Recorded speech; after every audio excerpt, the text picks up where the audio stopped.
Hormuz প্রণালী সেই সমুদ্র পথ আবারও পরিণত হয়েছে যুদ্ধ ক্ষেত্রে। যুক্তরাষ্ট্রের 3টি যুদ্ধ জাহাজ ইরানের ক্ষেপণাস্ত্র, ড্রোন হামলায় আর পাল্টা আঘাতে কেঁপে উঠেছে বন্দর নগরী বান্দার আব্বাস ও কেশব দ্বীপ। ওয়াশিংটন বলছেন এটি ছিল আত্মরক্ষামূলক অভিযান, তেহরান বলছে এটি সরাসরি আগ্রাসন। যুদ্ধ বিরতি ভেঙে কি আবার শুরু হতে যাচ্ছে বড় কোনো সংঘাত? মধ্যপ্রাচ্যের আগুন গিয়ে আবারও ছড়িয়ে পড়বে পুরো বিশ্বে।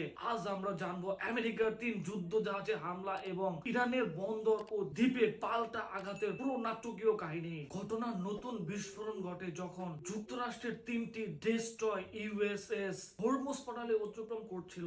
মার্কিন সেন্ট্রাল কমান্ডের দাবি এই সময় ইরান তাদের লক্ষ্য করে একাধিক ক্ষেপণাস্ত্র, ড্রোন এবং ছোট আক্রমণকারী নৌকা পাঠায়। আমেরিকার ভাষায় এটি ছিল আনপ্রুভড অ্যাটাক, যা অকারণ হামলা। তারা জানায় সব হুমকি প্রতিহত করা হয়েছে এবং কোনো মার্কিন যুদ্ধ জাহাজ সরাসরি ক্ষতিগ্রস্ত হয়নি। কিন্তু ইরানের বক্তব্য ছিল সম্পূর্ণ ভিন্ন। তেহরান দাবি করে যুক্তরাষ্ট্র আগে একটি ইরানি তেলবাহী জাহাজে আঘাত করে যুদ্ধবিরতি লঙ্ঘন করেছে। তাদের ভাষায় হরমুজ অঞ্চলে মার্কিন যুদ্ধ জাহাজের অস্বাভাবিক অগ্রগতি ছিল সরাসরি চাপ সৃষ্টি করার কৌশল। তাই তারা নিজেদের প্রতিরক্ষার অংশ হিসেবেই এই হামলা চালিয়েছে। ইরানের বিপ্লবী গার্ড বাহিনী জানায় তারা ballistic missile, anti ship cruise missile এবং বিস্ফোরক ড্রোন ব্যবহার করেছে। এমনকি তারা দাবি করে মার্কিন জাহাজগুলোকে পিছু হটতে বাধ্য করা হয়েছে। এই দুই বিপরীত দাবির মাঝখানে সবচেয়ে বড় প্রশ্ন দাঁড়ায়, আসলে কি ঘটেছিল? আন্তর্জাতিক সংবাদ মাধ্যমগুলো জানায় উত্তেজনার কেন্দ্র ছিল বান্দার আব্বাস কেশম দ্বীপ এবং আশেপাশের উপকূলীয় সামরিক স্থাপনা।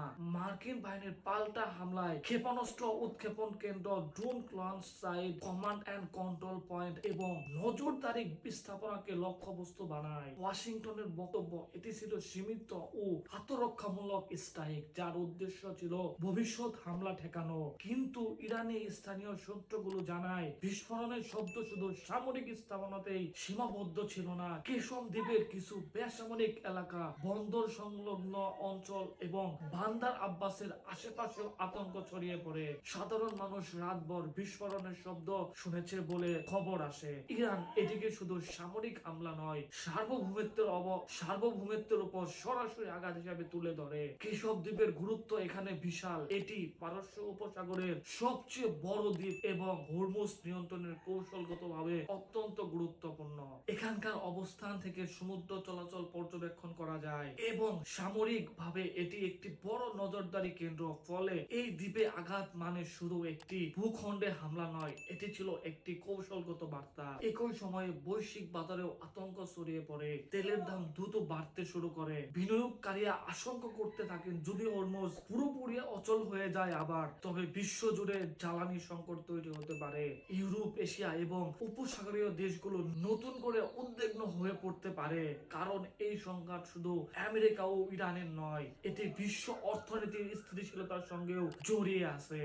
রাজনৈতিক দিক থেকে ঘটনাটি অত্যন্ত স্পর্শকাতর। মার্কিন প্রেসিডেন্ট প্রশাসন একদিকে বলছে তারা বড় যুদ্ধ চায় না, অন্যদিকে সামরিক শক্তি প্রদর্শন বন্ধ করছে না। বার্তা পরিষ্কার, আমেরিকা পিছু হটবে না। অন্যদিকে ইরানও দেখাতে চায় তারা আর আগের মতো চাপ সহ্য করবে না। তাদের বক্তব্য যদি আঘাত আসে জবাবও আসবে। আবার বিশ্লেষকরা বলছেন সবচেয়ে ভয়ঙ্কর দিক হলো ভুল হিসেবের সম্ভাবনা। একটি ভুল ক্ষেপণাস্ত্র, একটি ভুল সিদ্ধান্ত অথবা একটি ভুল তথ্য পুরো অঞ্চলকে পূর্ণাঙ্গ যুদ্ধে ঠেলে দিতে পারে। যুদ্ধবিরতি কাগজে থাকলেও বাস্তবে মাঠে তা প্রায় অদৃশ্য হয়ে গেছে। আর যখন দুই পক্ষই নিজেদের পদক্ষেপকে প্রতিরক্ষা বলে দাবি করে, তখন সংঘাত থামানো আরো কঠিন হয়ে যায়। এখানে আরেকটি গুরুত্বপূর্ণ বিষয় হলো আঞ্চলিক শক্তিগুলোর অবস্থান। সংযুক্ত আরব আমিরাত, সৌদি আরব, কাতার সবাই পরিস্থিতি আবারও গভীরভাবে পর্যবেক্ষণ করছে, কারণ হরমুজে আগুন লাগলে প্রথম ধাক্কা তারাই খায়। উপসাগরীয় অঞ্চলের নিরাপত্তা, বাণিজ্য, জ্বালানি সবকিছু ঝুঁকিতে পড়ে যাবে। ফলে অনেক দেশে নীরবে কূটনৈতিক তৎপরতা বাড়িয়েছে। প্রশ্ন হচ্ছে এরপর কি? যুক্তরাষ্ট্র কি আরো বড় সামরিক অভিযান চালাবে? ইরান কি সরাসরি আরো শক্তিশালী জবাব দেবে, নাকি শেষ মুহূর্তে কূটনীতি আবারও সংঘাতকে থামাবে? ইতিহাস বলছে হরমুজে উত্তেজনা কখনোই ছোট থাকবে না। এখানকার প্রতিটি গুলি প্রতিটি বিস্ফোরণ, প্রতিটি সামরিক পদক্ষেপ বিশ্ব রাজনীতিতে বড় প্রভাব ফেলবে। আজকের বাস্তবতা হলো যুদ্ধবিরতি থাকলেও বিশ্বাস নেই, শান্তির কথা থাকলেও প্রস্তুতি যুদ্ধের।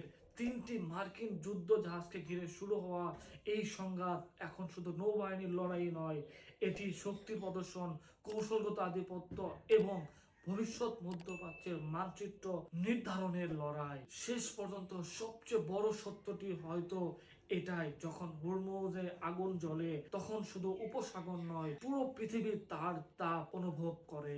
আর আজ সেই আগুন আবারও জ্বলছে। প্রশ্ন শুধু একটাই, এটা কি নিয়ন্ত্রিত থাকবে নাকি ইতিহাসের আরেকটি বড় যুদ্ধের সূচনা হয়ে উঠবে? এমন বিশ্লেষণ ধর্মী ভিডিও পেতে আমাদের চ্যানেলটি সাবস্ক্রাইব করে সঙ্গেই থাকবেন। ধন্যবাদ।